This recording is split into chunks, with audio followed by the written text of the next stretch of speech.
Faltaban menos de 30 segundos de combustible. 3 astronautas estaban suspendidos a casi 384.000 kilómetros de la Tierra. Un ordenador acababa de lanzar varias alarmas que nadie quería ver. Y durante unos segundos, el mayor logro tecnológico de la historia estuvo a punto de convertirse en la mayor tragedia jamás retransmitida por televisión. Lo más increíble es que el héroe de esta historia no fue Neil Armstrong, ni Buzz Aldrin, ni siquiera el gigantesco cohete Saturno V. Fue un ordenador tan débil que hoy perdería una carrera contra el microondas de tu cocina. Y aún así, consiguió hacer algo que ningún ordenador había hecho antes: llevar al ser humano hasta otro mundo. Cuando pensamos en el Apolo 11, todos recordamos la misma imagen: Neil Armstrong bajando lentamente la escalera del módulo lunar, ese primer paso sobre la superficie gris, y la frase que quedó grabada para siempre en la historia. Pero casi nadie recuerda que, unos minutos antes, todo estuvo a punto de salir terriblemente mal. Y para entender por qué, tenemos que viajar unos años atrás. Estamos en plena Guerra Fría. Estados Unidos y la Unión Soviética no solo competían con misiles o ejércitos. Competían por demostrar quién dominaba el futuro. Cada avance espacial era una demostración de poder. Cuando los soviéticos lanzaron el Sputnik en 1957, el mundo quedó completamente sorprendido. Poco después enviaron al primer ser humano al espacio. Estados Unidos estaba perdiendo la carrera. Entonces apareció un hombre dispuesto a hacer una promesa que parecía imposible. En 1961, el presidente John F. Kennedy anunció que Estados Unidos llevaría un hombre a la Luna y lo devolvería sano y salvo antes de que terminara la década. Muchos científicos pensaban que aquello era más un discurso político que un objetivo real. Era como prometer hoy construir una ciudad en Marte antes de 2035. Sonaba espectacular, pero nadie sabía realmente cómo conseguirlo. Había un pequeño detalle: no existía la tecnología necesaria. No bastaba con construir el cohete más potente de la historia. Había que resolver miles de problemas completamente nuevos. Cómo navegar en el espacio durante varios días. Cómo calcular la trayectoria exacta. Cómo aterrizar sobre un lugar donde nadie había estado nunca. Y, sobre todo, cómo hacerlo sin cometer un solo error. Porque en un viaje de casi 800.000 kilómetros entre ida y vuelta, un fallo de apenas unos grados podía hacer que la nave nunca encontrara el camino de regreso. Aquí es donde entra el verdadero protagonista de nuestra historia. Mientras miles de ingenieros diseñaban motores, depósitos de combustible y trajes espaciales, un grupo mucho más reducido trabajaba en algo aparentemente menos espectacular: un ordenador. No era bonito, no tenía pantalla, no tenía ratón, ni teclado como los conocemos hoy. Y, desde luego, jamás habría soportado abrir 20 pestañas del navegador, aunque eso tampoco lo consigue mi portátil algunos lunes por la mañana. Su nombre era Apollo Guidance Computer, o simplemente AGC. Y estaba destinado a convertirse en el cerebro de toda la misión. Lo sorprendente no era solo su tamaño.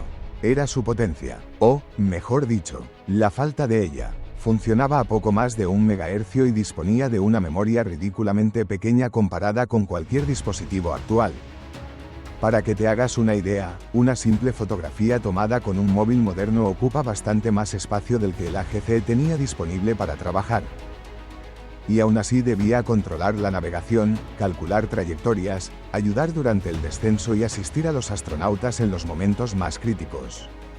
No podía permitirse un bloqueo. No podía reiniciarse. No existía un botón de «volver a intentarlo». Si fallaba, 3 personas morirían a cientos de miles de kilómetros de casa. Y lo más sorprendente es que aquel pequeño ordenador todavía ni siquiera estaba preparado para enfrentarse al mayor desafío de su existencia. Si el cohete Saturno V era el músculo del Apolo 11, el Apollo Guidance Computer era su cerebro. Y, como ocurre con cualquier cerebro, no bastaba con construirlo. Había que enseñarle a pensar. Hoy damos por sentado que un ordenador puede detectar errores, recuperar información o seguir funcionando después de un fallo. Pero en los años 60 eso era casi ciencia ficción. Programar una misión lunar era un reto completamente nuevo. No existían manuales, no había tutoriales, ni foros donde preguntar por qué el código no funcionaba. Cada línea de software debía escribirse, revisarse y probarse una y otra vez. porque un simple error no provocaría una pantalla azul, provocaría un funeral. En medio de aquel desafío apareció una ingeniera que cambiaría la historia sin hacer demasiado ruido. Su nombre era Margaret Hamilton. Curiosamente, cuando empezó a trabajar en el proyecto Apolo, el término ingeniería del software prácticamente no existía. Programar se consideraba una tarea secundaria frente al diseño del hardware. Hamilton no estaba de acuerdo. Ella defendía que el software podía ser tan importante como cualquier motor o cualquier pieza del cohete. Y el tiempo le daría la razón. Mientras dirigía el equipo encargado de programar el AGC, insistía una y otra vez en una idea que parecía exagerada para muchos de sus compañeros. Los seres humanos siempre cometerán errores. Por eso, el ordenador debía estar preparado para soportarlos. Existe una anécdota que resume perfectamente su forma de pensar. Durante una simulación, su hija pequeña pulsó accidentalmente una secuencia de comandos que nunca debería haberse ejecutado durante una misión real. El sistema se comportó de forma inesperada. Hamilton pidió que se modificara el software para evitar que algo parecido pudiera ocurrir en vuelo. La respuesta fue casi unánime. Los astronautas nunca cometerían un error así. Ella no quedó convencida, y siguió insistiendo, porque sabía que, bajo presión, incluso los mejores pilotos del mundo podían equivocarse. Aquella obsesión por anticiparse a los fallos acabaría salvando la misión años después. Pero todavía faltaba superar una prueba mucho mayor. El software debía caber en una memoria increíblemente pequeña. Para conseguirlo, muchas instrucciones se almacenaban en una memoria de cuerda, un sistema en el que el programa quedaba literalmente tejido dentro del hardware mediante finísimos hilos de cobre que atravesaban pequeños núcleos magnéticos. Si encontrabas un error importante, no bastaba con descargar una actualización, había que fabricar otra memoria. Era un trabajo de precisión casi artesanal. Después de años de desarrollo, pruebas y simulaciones, llegó el momento de descubrir si todo aquel esfuerzo había servido para algo. El 16 de julio de 1969, el Saturno V despegó con un estruendo tan potente que las ventanas temblaron a varios kilómetros de distancia. Neil Armstrong, Buzz Aldrin, Michael Collins, 3 nombres destinados a entrar en la historia. Mientras millones de personas seguían el lanzamiento por televisión, el AGC empezó a trabajar desde el primer instante. Calculaba trayectorias, controlaba maniobras, procesaba información constantemente. No era un piloto automático como los que conocemos hoy. Era un asistente inteligente diseñado para colaborar con los astronautas y ayudarles a tomar decisiones en tiempo real.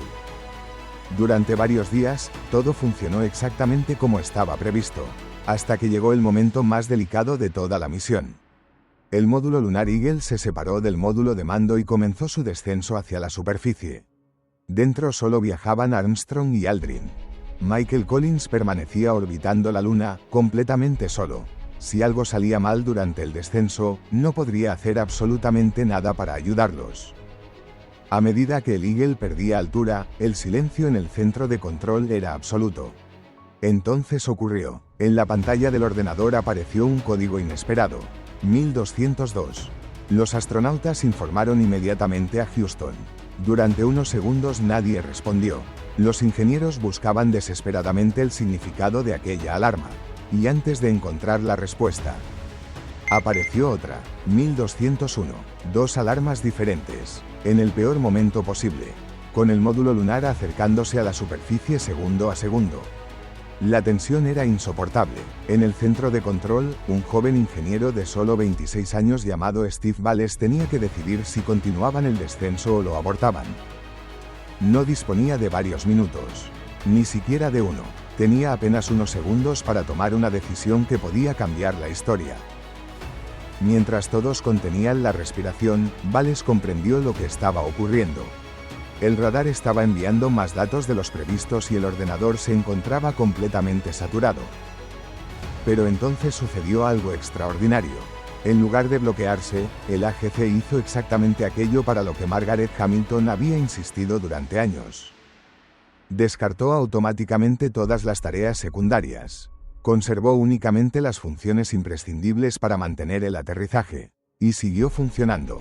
Era la prueba definitiva de que el software había sido diseñado para sobrevivir al caos.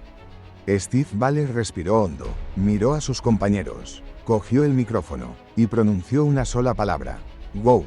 La misión continuaba, pero el ordenador acababa de superar su examen más difícil. Ahora le esperaba otro todavía peor. Porque, cuando Neil Armstrong levantó la vista hacia el lugar donde iban a aterrizar, descubrió que el punto elegido estaba lleno de enormes rocas. Y el combustible empezaba a agotarse. Neil Armstrong levantó la vista y supo inmediatamente que algo iba mal. El lugar donde el ordenador pretendía aterrizar no era una llanura tranquila. Era un campo repleto de rocas del tamaño de un coche y un enorme cráter. Si seguían la trayectoria prevista, el módulo lunar podía volcar en el momento del contacto. Y eso significaba una sola cosa: no habría regreso. En ese instante, Armstrong tomó una decisión que pasaría desapercibida para millones de espectadores, pero que resultó decisiva. Desconectó parte del control automático y empezó a pilotar manualmente el Eagle. Mientras tanto, el Apollo Guidance Computer seguía trabajando sin descanso. Calculaba la velocidad, la altitud, la orientación, y actualizaba constantemente los datos que aparecían frente a los astronautas. No intentaba sustituir al piloto, lo ayudaba a tomar mejores decisiones. Era una combinación perfecta entre la inteligencia humana y la precisión de una máquina. Pero había un enemigo que no dejaba de acercarse: el combustible. Cada segundo que Armstrong dedicaba a buscar una zona segura significaba menos posibilidades de volver a despegar de la Luna. En Houston comenzó la cuenta atrás. 60 segundos de combustible. El silencio era absoluto. Nadie se atrevía a apartar la vista de las pantallas. 30 segundos. Los ingenieros sabían que estaban viviendo uno de los momentos más tensos de toda la carrera espacial. Y entonces, el módulo dejó de descender. Por unos instantes, el tiempo pareció detenerse. Hasta que la radio rompió el silencio con una frase que cambió la historia. Houston, Tranquility Base here. The Eagle has landed. La sala de control estalló en aplausos. Algunos ingenieros se abrazaban, otros simplemente se dejaban caer sobre la silla, incapaces de creer que lo habían conseguido. Después de casi una década de trabajo, millones de piezas fabricadas y cientos de miles de personas involucradas, el ser humano acababa de llegar a otro mundo. Y, aunque los focos apuntaban a Armstrong y Aldrin, había otro protagonista que también había cumplido su misión.